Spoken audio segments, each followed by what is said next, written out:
fasting friend, it's Jackie, and if you're watching this video, I have a feeling you're either brand new to fasting and looking for ideas on how to start, or you're reigniting and starting again fresh. And either way, I'm so glad you're here, and I'm going to share with you 5 things that I definitely recommend you do if you want to start intermittent fasting. So right off the bat, I'm going to say I'm not a medical expert. I am sharing all of this information based on books that I've read and my personal experience. So if you have any medical concerns, it's certainly not something I can provide you any input on. Go see your medical provider. But if you feel medically cleared, these tips are for you. Number 1, do your research and read. I feel like having knowledge is so powerful. There's a reason that it's a saying, knowledge is power. But the more you know about the benefits of fasting, the more you're going to be a believer, and the more strong your convictions, the more willing you are to stick to the fasting regimen. Had I not started my fasting journey by reading Fast, Feast, Repeat, I don't think I would have stuck with it, because I did adjust and I did see so much benefit from it, but I had a lot of data supporting it starting. So I had information in my brain as it was hard and difficult the first week and a half to adjust. In my mind, I knew why I was doing it. I knew the benefits that I was expected to receive, and it made it easier to push through. So I definitely recommend that you do research, that you read, and that you really take time to arm yourself with why intermittent fasting is important and what it can do for you. I feel like you can do that through lots of books. I'll share those with you. Here are 5 fasting books that I definitely recommend you check out or look into if you're looking for recommendations. This is the one that got me started. I absolutely love it. You guys have heard me recommend it if you've watched any of my other videos. Jen Stevens' Fast, Feast, Repeat gives you so much information. She cites studies, she cites lots of her resources, and gives you a really good foundation in clean fasting and how to get started. This is her original book. It reads more of a story, and this has more science behind it. I love both of them. I have read this one, The Fast Diet. It is written by a doctor, and I can't remember what Mimi does, but she's someone that has food advice and a relationship with fasting. I can't remember her exact title, sorry. But this is really good. I have referenced both The Fast Diet and Fast, Feast, Repeat many times after I've read them, and I love these books so much that I actually purchased them instead of getting them from the library, because I like them as a resource, especially as I have this channel, of course. I originally checked it out on the Libby app, and I loved it so much that I bought it immediately. And I definitely recommend this. It's written by Dr. Jason Fung, Eve Mayer, and Megan Ramos. They all approach fasting from different points of view and give you lots of really good information. I'm about halfway done. Definitely recommend it. And Dr. Jason Fung wrote The Obesity Code. I haven't 100% finished this book. It has so much science in it. It's written a little more dry than the rest of these, but that's because it is so data driven. I've also linked every book that I mentioned below as an affiliate link if you want to order it off of Amazon. Super easy, it'll show up at your doorstep. You can also find information on Reddit, on YouTube. You're watching this video, aren't you?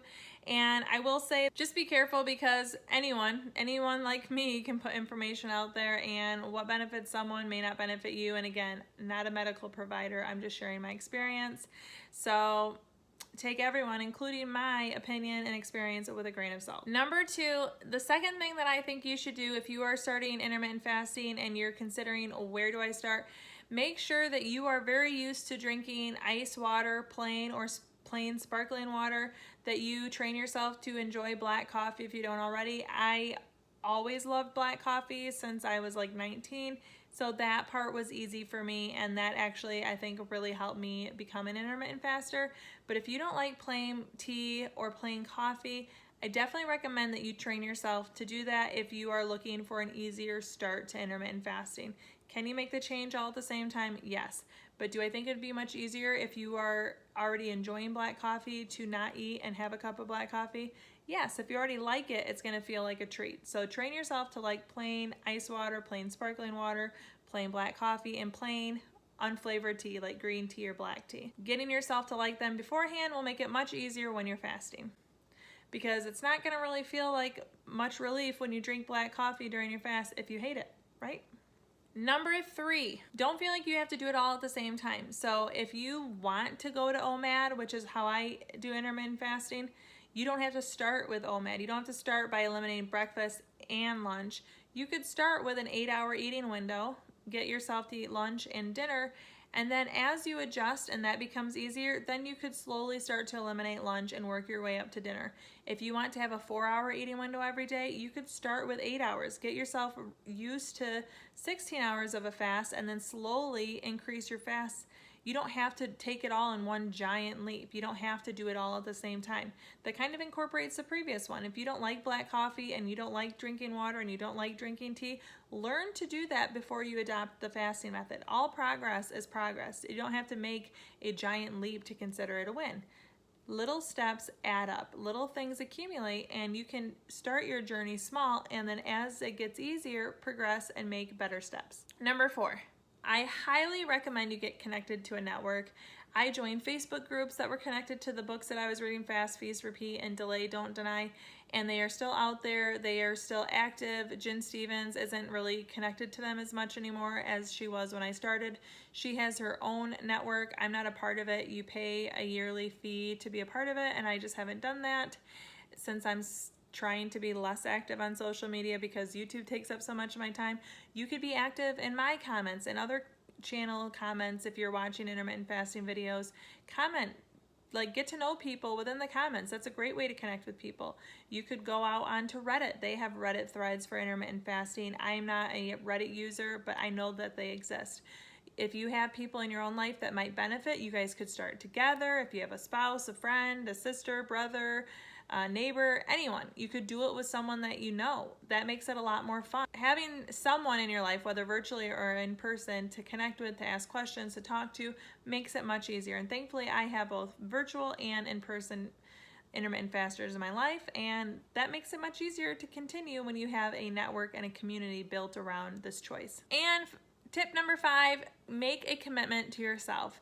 If you are going to try, it's going to be difficult, but if you do day 1 over and over again, so you start it and it's awful and then you try again in a week, you're going to have lots of day 1s.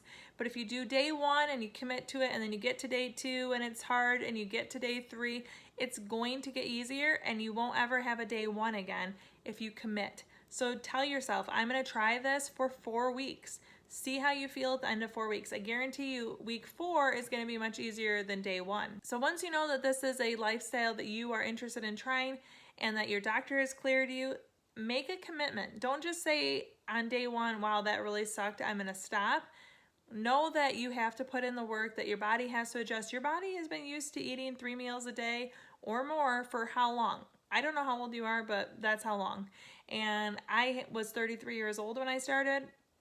I had a lot of adjusting to do, but I can tell you here I am over a year later on the other side, and the adjustments were worth it, and I'm glad that I didn't quit. Do you know how many day 1s I've had of diets, of calorie restriction, of Weight Watchers? I'm not doing that again, and I'm glad about it. And this is a bonus tip. It is actually not something to do, it's something not to do. Do not start intermittent fasting and start a diet and eliminate sugar from your diet. I am someone that has approached intermittent fasting, allowing myself to eat whatever in my eating window. And I feel like that has been a key to my success because I don't feel deprived or any sense of deprivation. If I suddenly was only eating in an eating window and I took away carbs and I wasn't going to drink sugar if I wanted to pop, it would be 10 times harder. All your changes don't have to come at once. Do I still have junk food? Yes. Has my eating naturally changed the more that I fast? Also yes. But I feel that there is a huge benefit in allowing myself the space and the freedom to let those changes happen more naturally than to strictly eliminate. And now that I am very well rehearsed and do well with fasting, do I think that there's a time where maybe my diet, I will be a little more focused in on what I eat? Probably. I'm not quite there yet. I'm not ready to make that shift yet. But I do see myself trying to limit more processed foods. I know that I have a lot of sugar in my diet. But if I tried eliminating and changing everything while I was also trying to adopt an eating window lifestyle, it would be impossible. And I definitely don't think anyone should do that. If you like these tips and you want to see my early days of fasting and the results, you can check out this playlist right here where I share with you week by week updates of how I did intermittent fasting at the very beginning, my results, and you can see progress. Thank you so much for watching. Ciao down and ciao.